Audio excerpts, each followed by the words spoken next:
বিসমিল্লাহির রহমানির রহিম। দর্শকবিন্দু, আপনারা সামনে আমি কিছু বলতে চাচ্ছি। দেখেন, লাউ শাক প্রায় 3 থেকে 4 বিঘা জমি হবে। সেই জমিনের মধ্যে লাউয়ের চাষ করা হয়েছে।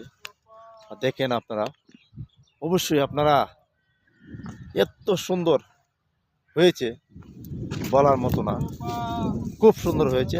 আপনারা সেই সব জায়গাকে কাজে লাগান। জায়গা যদি আপনারা ফেলে রাখেন তাহলে দেশের কোনো উন্নতি হবে না। তাই আপনাদেরকে বলছি আমি, আপনারা দেখেন এত সুন্দর জায়গা।